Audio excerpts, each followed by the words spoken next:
Hi, welcome to The Curious Baker. In this video, we'll make a loaf of classic sandwich bread. Today we'll be using a recipe from the King Arthur Bakery website. This loaf is soft with a golden crust, suitable for sandwiches and toast. Come on, let's get started. First, we start with 3 cups of all-purpose flour in a mixing bowl. Next, we'll add 1 1/4 teaspoon of salt.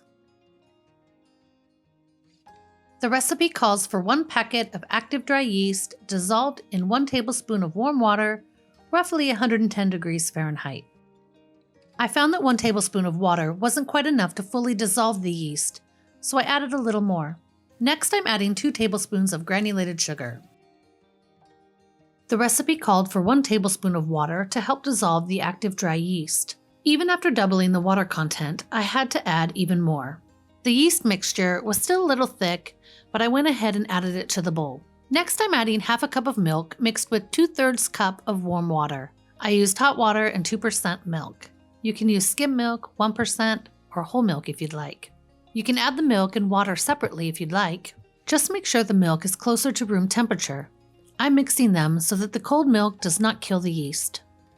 Then I'm adding 4 tablespoons of melted butter, or you can use 1/4 cup of vegetable oil. Now that we have all our ingredients together, I'll stir the ingredients until the dough starts to leave the sides of the bowl. I like to use my hands to really mix the ingredients together and get a feel of the consistency of the dough. Now that we have our dough mixed, I'll let it sit for a couple of minutes while I prep our surface for the next step. Next, I'll transfer the dough to a lightly greased surface. I'm using avocado oil because it won't flavor the dough.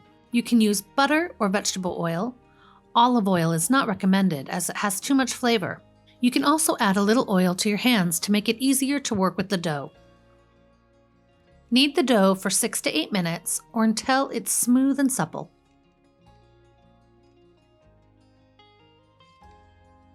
I found the dough to be slightly sticky, so I added a little flour to the surface.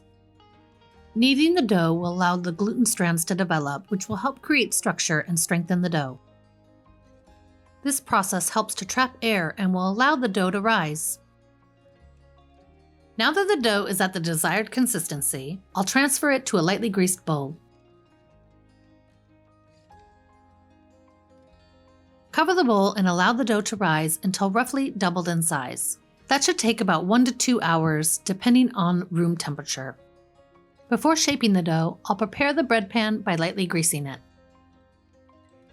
Today I'm using a Pullman loaf pan by USA Pans. I won't be using the pan lid for this bake because I'm looking for a nice dome shape to the loaf.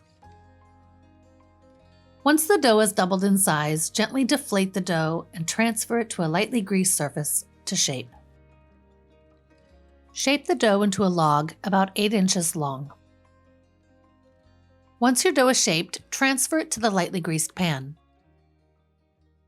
This recipe calls for an 8.5 by 4.5 inch loaf pan, but I'll be using a 9 by 4 inch pan.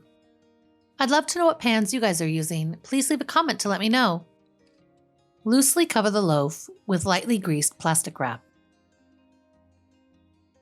Allow the dough to rise for about 60 minutes, or until it's about 1 inch below the edge of the pan. If it rises slightly more, that should be okay. Towards the end of the rise, preheat the oven to 350 degrees Fahrenheit. When the oven is ready, gently brush the top of the dough with a light egg wash and place in the middle of the oven. Bake for 30 to 35 minutes or until the internal temperature of the loaf is 190 degrees Fahrenheit. After the loaf is done baking, let it cool for a few minutes before removing it from the pan. Let the bread cool completely on a wire rack before slicing. It might be tempting to cut into it right away, but doing so may release the moisture from the bread and dry it out. Trust me, it'll be worth the wait. Here you can see we have a nice golden crust and a lovely domed shape. Now that the bread has cooled, we can finally cut into it. This loaf has a soft, slightly squishy texture. It's almost like homemade Wonder Bread. If you want to join me in my next baking adventure, hit that subscribe button. See you then!